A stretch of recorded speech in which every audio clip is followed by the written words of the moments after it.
Hey, hey, hey, what's up, Mr. and Mrs. America? Welcome to it, man. This is the Ace Michael Show. I'm Ace Michaels, and it's my pleasure to be with you cats, as always. And I don't just say that, I'm not one of those that's going to say it's a pleasure to be with you if it really wasn't. I would come up with something else like, for some of y'all, good to see y'all. The rest of y'all, do your damn thing. I'm going to tell you. But no, it's really a pleasure to see each and every one of you whenever we're out. It's also great that you support the show. Keep doing that. We really appreciate it. It helps us keep the show going. You know how that goes. Today, my thought was on something that I don't know. I just put it like this. I'm gonna keep it real. Is anybody having a good life? Now I know you might have a good default go to, like you might say, okay, well Donald Trump is, or some billionaire tech. No, but is he really? Like, is anybody? And I really think about this. Is anybody really having a good life? Like, because even, Trump stoid over there, he's miserable. He's got to be miserable. He's got surrounded by money. He's got all these sycophant family members and sycophant people that work for him.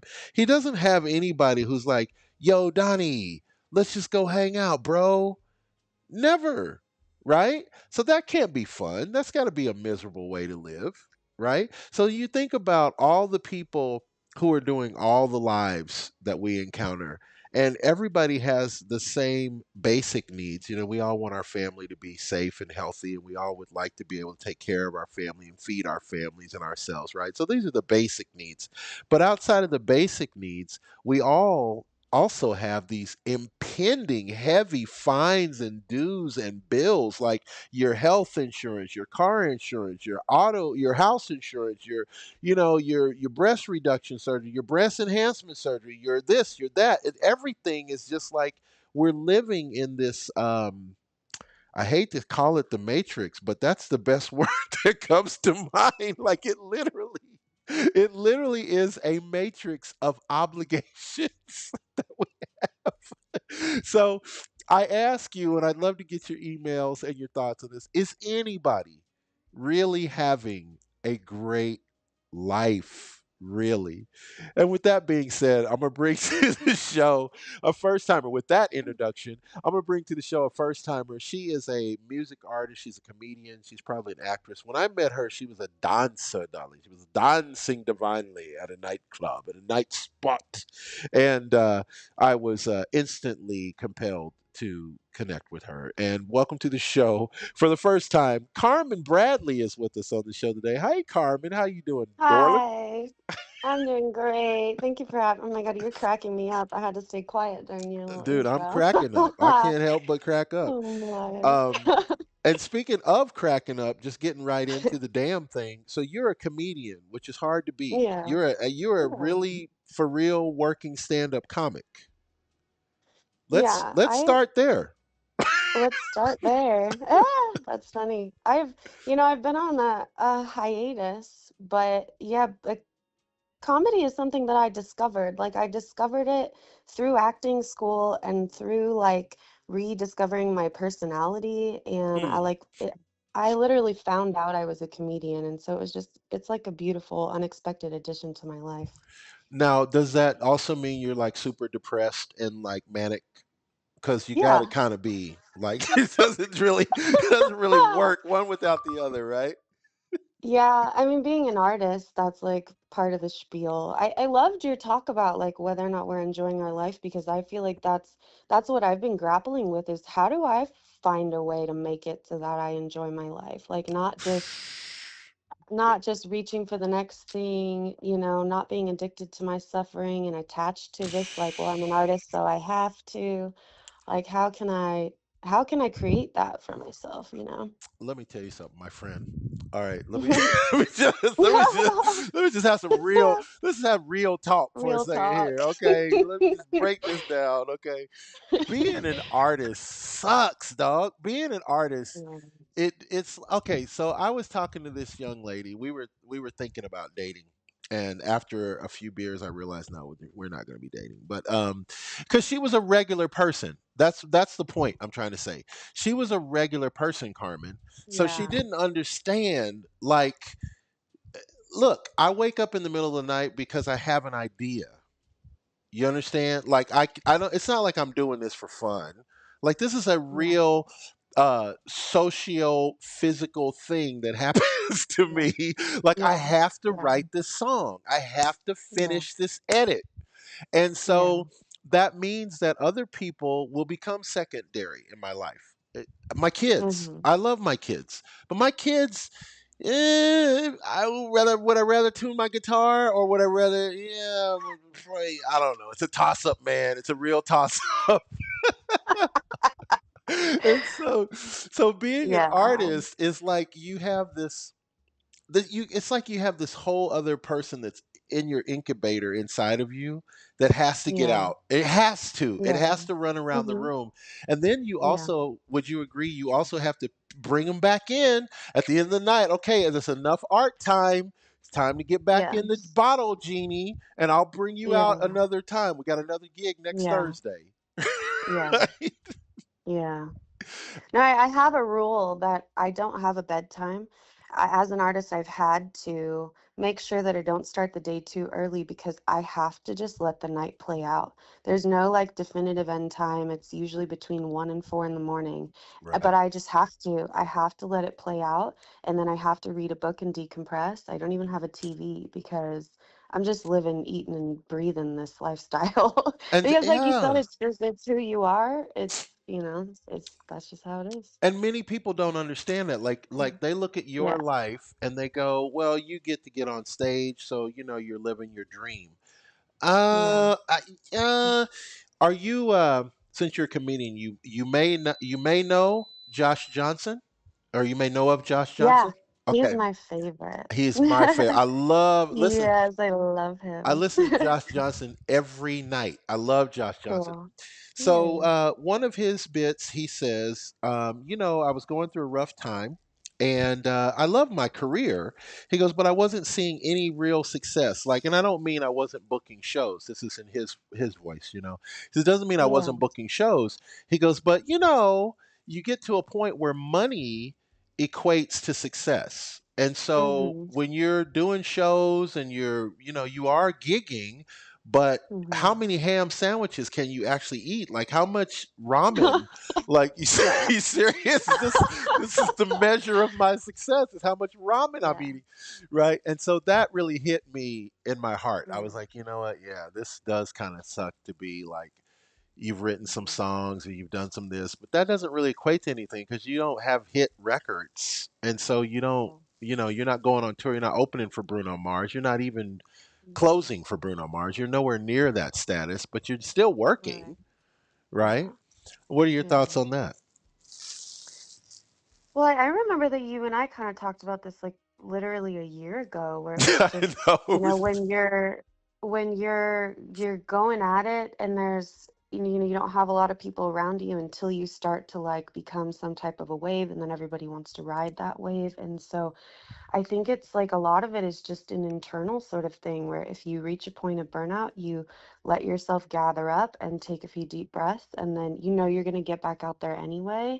And so it's like you have to keep reminding yourself like what your why is and try to tune out kind of like the noise and like learn who your circle is. I think there's just, I guess, like a lot of tricks I'm learning about how to kind of mm. maintain that endurance despite like those moments, and despite money not coming in or whatever.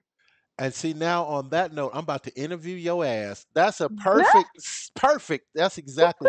So, Carmen, what is your why? Why are you doing this? You said it's crazy insanity. Why are you doing it? Yeah, honestly, I feel like, well, I know that it's who I am. I have another career. I'm a mental health therapist. I have a very definitive, more surface level why for that one. It's like my brother was mentally ill and I was mentally ill, and like I've interacted with kids and I want to help people, but in artistry, like I went to Bali and I stared at the mountains and I poured like God-fueled water over my head and I said, unlock my voice. And I just Wow. like anytime anytime I hear like music, I think me. Anytime I hear stories about performers who made it, I think that's where I'm headed. Like it's just soulful for me. It's Mm. what I have to do. It's a gift I feel like I've been given. And Yeah, I guess that answers the question. It does now, but it opens other questions too because you can't just drop that mental health thing in the middle. That's like if you're asking me something, I'm like, well, after I killed up a bunch of folks, then I decided to, you're like, whoa, hold on, sorry, once again. Right. So tell us about Yeah. this mental health thing. That is a really really compelling. I want to know about this. Yeah, well, I guess it's like my other life, and I've it's an interesting thing because I started off as a teacher, and then when I left teaching, I started both my mental health career and my music career at the same time, and it's been this interesting yin and yang where like if one moves forward in one way, the other one does too, Hmm. and it's really interesting. And you know, anyway, I have a business. It's called Bradley Healing Collective, and I'm a trained hypnotherapist and a parts and memory therapist. So I'm Oh wow. really good at guiding people through their subconscious minds and navigating difficult emotions with the goal of like kind of what we were talking about earlier, like can we let this stuff go? Like, can we find peace? Can we find emotions that you want to feel? And so I'm always balancing like giving people space to share very difficult things while also like trying to empower them to, move forward. And again, like what we said in the beginning, just like how can you create a life that like works for you? And that's where artistry comes in for me because I quit being a therapist back when I was going to school at Dream Tracks for acting. And when I found out I was a comedian, I just quit for a while and said, like, I'm giving too much of myself away. I'm trying to pour from an empty well. I need to figure out who I am. And then I Hmm. did that, and then returned. And now I give to myself and I give to others. And like I said, it's like this yin and yang sort of thing. And so I feel like challenged to be a trailblazer in some sort of way because I'm telling people figure out who you are. I can't tell people that if I haven't figured it out for me. That is very true. And I like the way that you put that you use the word balanced, how you balance these things, because that's really what it is, isn't it? It's kind of a balancing act. Like you've got to make sure that the yin and the yang come together in a way. Hmm. And you know what's funny? Like people, I'm sure it would be nice to win a Grammy. I'm sure it would be nice to win an Oscar. But if people think that you're motivated by those things, that's the reason you became an actor. That's the reason. No, that's not the reason. There's no way that Yeah, you're going to work as hard as you need to work because you think yeah, at the end there's a payoff where they're going to give you a statue. yeah, That's not what's happening. Um, yeah. so you got into mental health, and somehow mental health and music went together, which I'm not surprised because I've been a musician and I've been around musicians, and I can see where those two would definitely conjoin. But Yes. so you found that you could make these things work. But the interesting thing you said to me, everything you said was interesting, but this one particular thing you said was that you discovered that you were a comedian. You found that you were a comedian.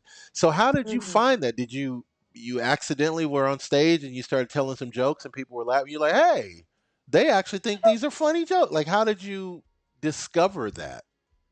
I was in acting school and I had been doing a lot of yoga, and I was like it was almost like my personality was shut off. I was very good at existing in a room. Like I would go to the airport and do yoga in the corner and not care that other people like what they thought about it, but I was not myself. Huh. And so I was singing at Don't Tell Mama. I was subbing there and I didn't get a permanent shift, and it sent me into a week-long depression where I was like Oh, wow. like what's next. And so I just picked something. I was like, well, I've been wanting to go to acting school. I think that would help me with my stage presence. And so I did. And it unlocked like me, the goofy side of me, the combination of being like a quiet, observant person with the fact that that means that I'm good at like finding the punchline because I can listen to a bunch of people and then come in at the right time. And so it was about like similar to music, like finding an aspect of who I am by being in a space that gave me the freedom to do so and to explore myself. And then I felt compelled to like try stand up and yeah, like kind of immediately caught a wave with it. And just rolled with it, I guess. And so when you did stand up, I'm sure it was terrifying, right? Stand up would seem like it's going to be terrifying the first few times. But then you find uh, an even keel, if you will. You find a way that makes it work. What was your moment of finding yourself as a comedian where you're like, you know what? Okay, I got this. I can do this now on any stage. Bring it. Yeah, it's a good question. Like, I felt that pretty early on, I'm not gonna lie. I've always been like public speaker, like good at that. And even I had an interesting story, like when I was teaching and I was ready to leave, I was like manic as artists are, but driven by visions and telling the kids, like, I see myself like talking on stages. I know I'm going to be in movies. I don't know how to explain why, I just know it.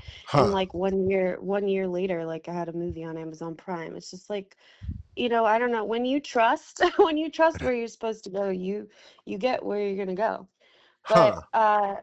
yeah, with stand-up comedy, it was like almost an immediate comfort and a lot of anxiety and a lot of anxiety about content, but that mostly came from like my own like perfectionist tendencies. Uh-huh. Um, but for the most part, like I'm more of a crowd work comedian than a content comedian. Uh-huh. And so if I have a good crowd, like I can just interact with the crowd and connect with the crowd. And I do a good job is not really the right way of putting it, because I don't even think it's really about that. I think it's about like being in the moment and like giving space for other people to feel things. Like I think that's what an artist does, is like gives people permission to feel things that maybe they wouldn't give themselves permission to feel.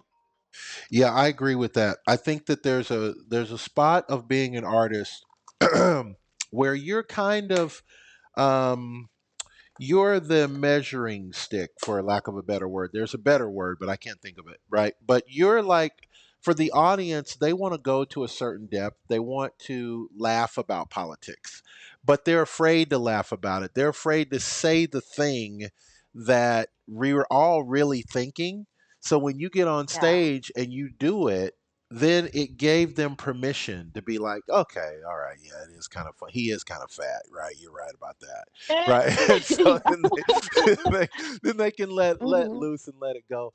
Now, my mhm, listeners and my soul would be very disappointed if I didn't ask you this question, because there's a whole new realm, if you will, like a whole Marvel universe, if you will, now of female comedians are just killing the game, mhm, right? mhm. And as a female comedian, where do you see the future of this going for female comedian? Like, there's so many. It used to be a couple that you could say, well, Sarah Silverman's doing pretty good, and how about this one, and how about that? But now it's literally like, they're everywhere. Yeah. What do you think about that, or do you even put yourself in that category? Like, are you a female comedian? Are you just Carmynn Bradley telling jokes?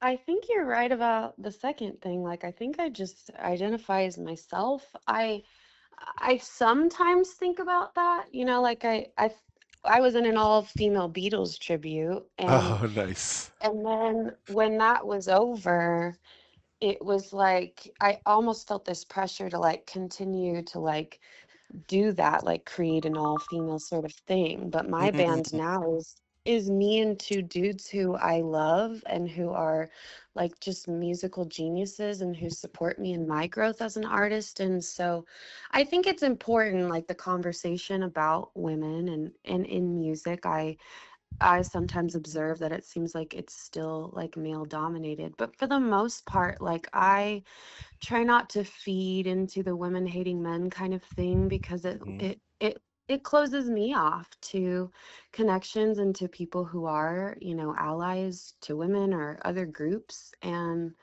so yeah, I think I try not to like present myself as a female comedian or a female musician, or I just, like you said, I'm just Carmen Bradley and I'm doing my thing. Yeah, and you know what's interesting? I love to ask artists this question. So, how much of your artistry is personal, and how much do you keep your personal life out of your artistry? Like me as a songwriter, I've been asked, "Well, who did you write that about?" And I'm like, "No, I Mm-hmm. just made up a person. Like, this is not a real. I didn't really go through this. This is just something I thought would be a particular interesting thing to write about. It doesn't mean I went through it."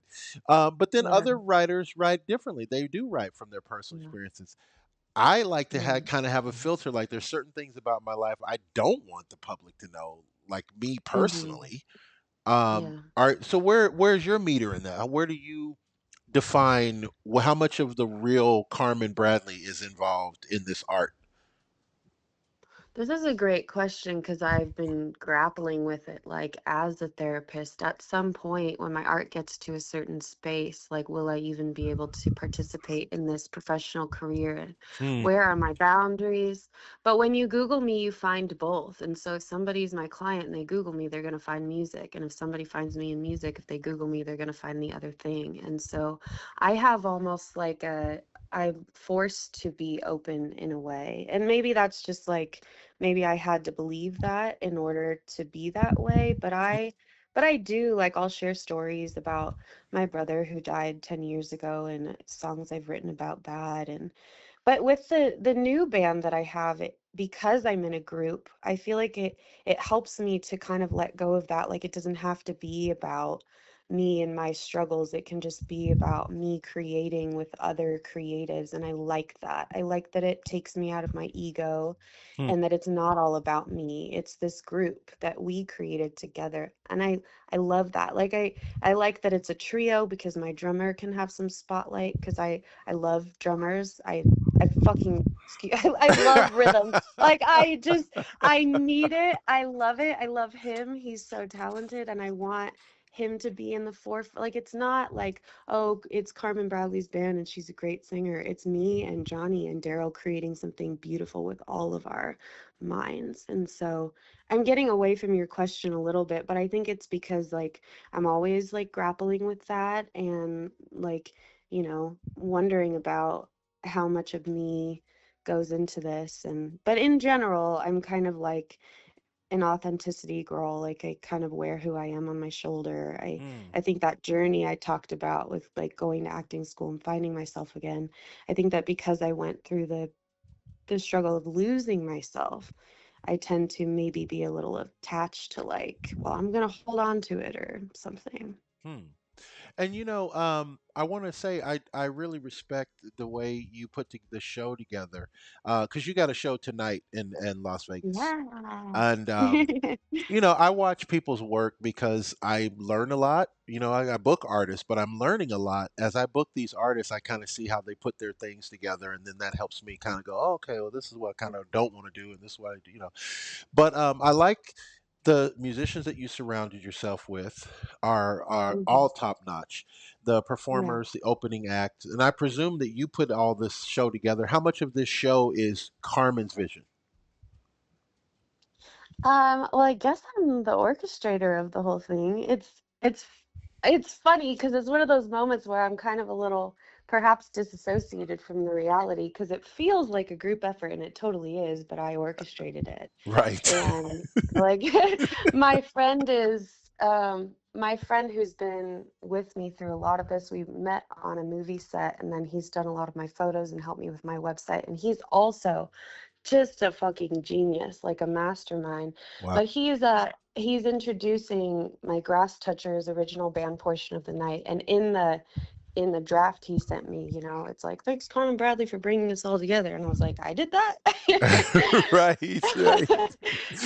But yeah, you're so right. Like, we had a rehearsal yesterday, and I've got Kenny Davidson, who is Mm, just a musical gift, and Randall's like, everybody around me is just a genius, and they've been rallying behind me. And there's been a lot of behind the scenes work, like rehearsals with Carl John, who's going to be doing it. We're going to be doing a duet together, and he's a songwriter around town, and, like, my two female guest singers are just so talented and have their own stories. And so, yeah, it's I guess it makes me think about what I was saying when you asked me the question about how much of this is about me. And it's like, it is, but it's not. Like, it's about community. And really, I think part of the struggle of being an artist is that sometimes, like, because we feel misunderstood, we feel alone. And in my journey to try to find that peace and connection, I've had to really open my heart specifically to, like, this community here in Vegas, this artistry community, and, like, accept love, accept help, lean into collaboration, like, let it be a group thing. And so I know that I put in a lot of work, but everybody involved in tonight did. And I like I've been swelling with gratitude when I give myself a moment to sit and really like Yeah. think about it, you know. It's like the greatest thing you'll ever love. The greatest thing you'll ever learn is just to be loved and be loved in return, Yeah. type of thing. Yeah. Um, there's two things Yeah. I want to talk about before we run out of time. One is going to be a little bit more about your music. I want people to know as much as they can about who you are as an artist, full rounded. And then at some point, we got to talk about this name, Carmen, and how it's spelled, because I'm sure it throws people into like, is that how you spell it? Is that right? It don't look Yeah. like Carmen. My mama's name is Carmen. She don't spell her name like nothing like Right. that. So hippie, Funny. is it hippie parents? Is that where it comes from? It's actually an interesting story, as all the stories are. No, my father wasn't around like before. My mom was pregnant with me and they split up. So my uncle named me. And the Okay. interesting thing about that is that I never planned on coming to Vegas. It just sort of happened. But he lives here and he's Uh my huh. only like family member here. And he was a professional comedian, an actor, and a singer, and he Oh did wow. opera. And so he actually named me Carmen because of the opera, but then being an artist, he was like, I'm gonna spell it this way. Uh huh. Uh huh. Wow. So yeah, it's all very just like I don't know, profound. And so, if that's your namesake, have how many times have you seen the opera Carmen? Never. Never. Exactly, Yeah. exactly. I was like, my name No. is Ace. I don't know anything about playing cards, bro. Get out of here. What is wrong with you? Right. I don't know nothing about that. Yeah. That's funny. But I can sing. Yep, there you go. Yeah. And so when I met you, Carmen, I mean, you remember when I met you because you were there, but people may not know that you're a dancer. That's how, when I met you, you were dancing with this troupe. And so Mm. I was attracted to the legs. I saw some legs. I was like, "Whoa, who is this? Carmyn Bradley." Put that in my mental Rolodex for sure. But so what about this variety of different things you do? Because am I wrong? Do you Mm. also paint like you're doing so many things? Yeah, I do a lot. And that's partially why, like, you see more music stuff from me lately because I decided to kind of focus on that. But interestingly enough, like as I'd made that choice, like things have come back to me, like my yoga practice. Like if you look, you see me doing handstands and stuff. It's like I think that all of the other things happen a little more like they're orbiting around the music, I Uh huh. guess. Uh huh. But I think I've freed myself up to an extent, and so I create. I don't paint really, but I do like draw Hmm. a little bit, but I don't like necessarily consider myself to be like a painter, but I am an artist, and I think I've always been somebody who's had I can be good at something if I decide that I want to be. And Mm, so I have a lot of like different talents. But for me the challenge really is like kind of picking one thing because I'm also very energetic. So if I can pick one thing and really lean into it, then I'm like, where how far can this go right. if I can really direct my attention, like laser rather than light bulb kind of energy. I really respect that because I've never been that type of person that could do a lot of different things. I'm more of a person I can do. I tell you what, I can do production really well because it's all I do. Mm, Like I, I mm. focused on that, and I got Yeah, that. But the rest of the yeah. things, I don't really know so much about so many things, but Mm, I do know yeah, production. So about your music now, in your opinion, yeah. what's your best Mhm. song? Your go to best song that you this is you 100%. If we only could hear one, what is the best song that you've ever written? Oh, that's a question. That's a question. Shit. I have one I haven't produced yet that's about my brother that doesn't have a lot of words. Mm, And it's just like raw emotion. And it's about like the moment that I found out. And I would say that that one might be pretty core Carmynn Bradley. Because in the Beatles thing, I was singing I Want You and was learning about,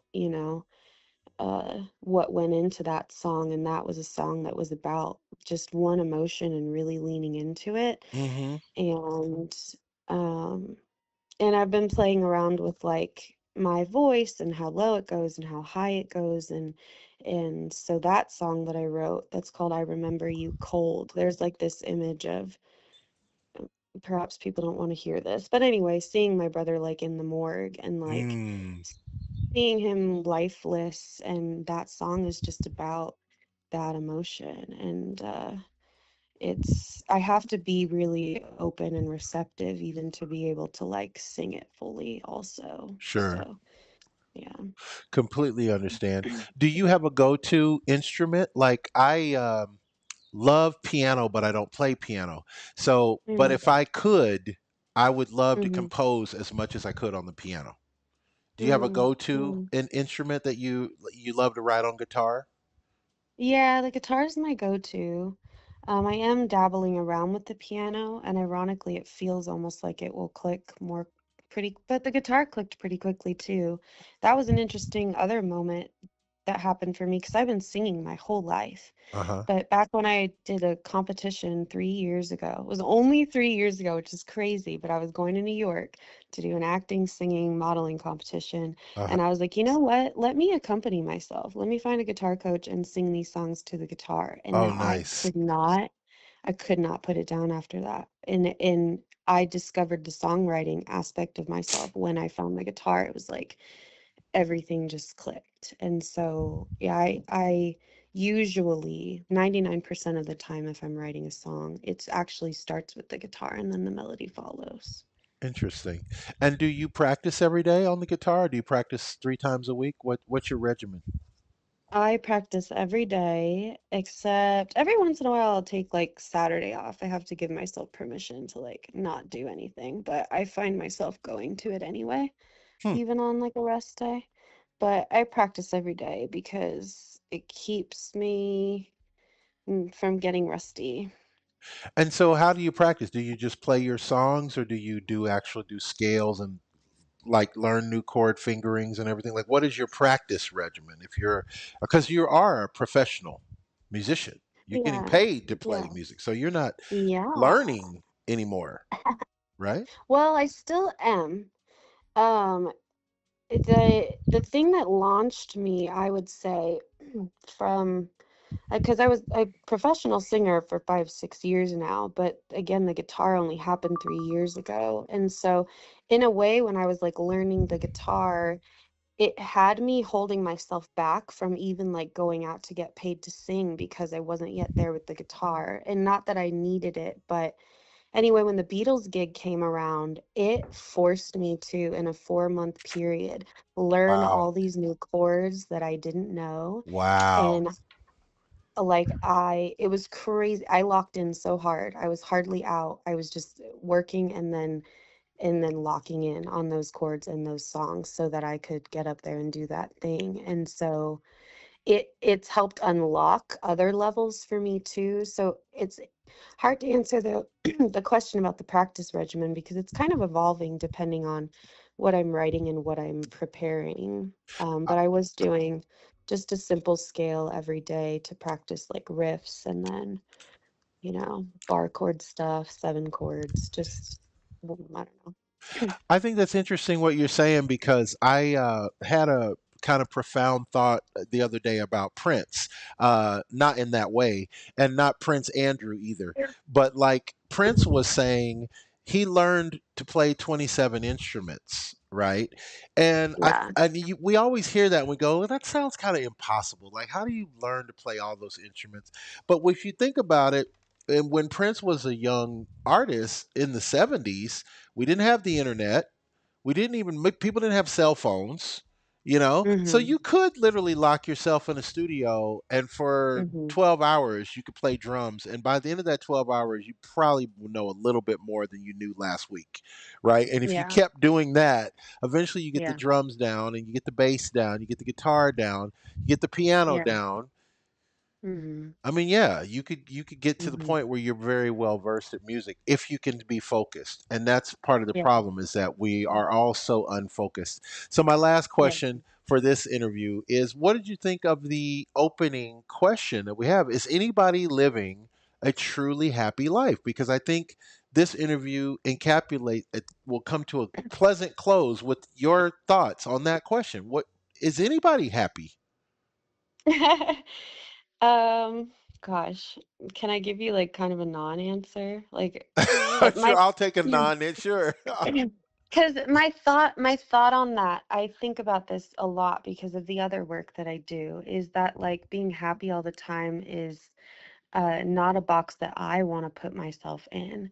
But then in recent times, I've wondered if that was just something I was saying because I was attached to my suffering.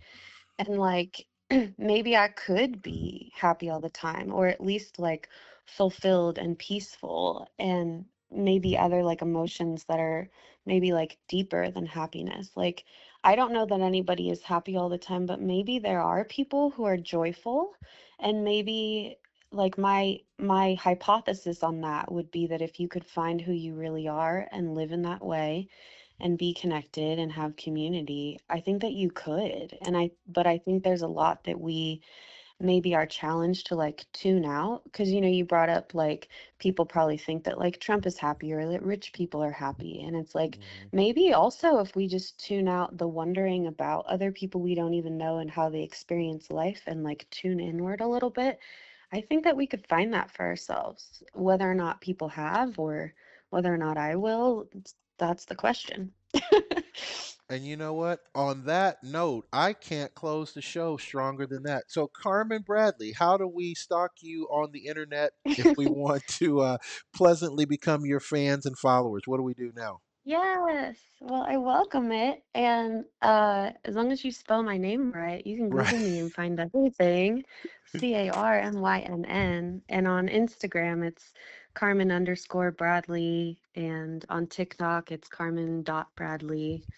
But my website is carmynbradley.com. And like I said, if you Google me, you can find like the therapy stuff that I do also. So it's all there for the taking. It's all there. And today it's Carmen Bradley on the Ace Michael show.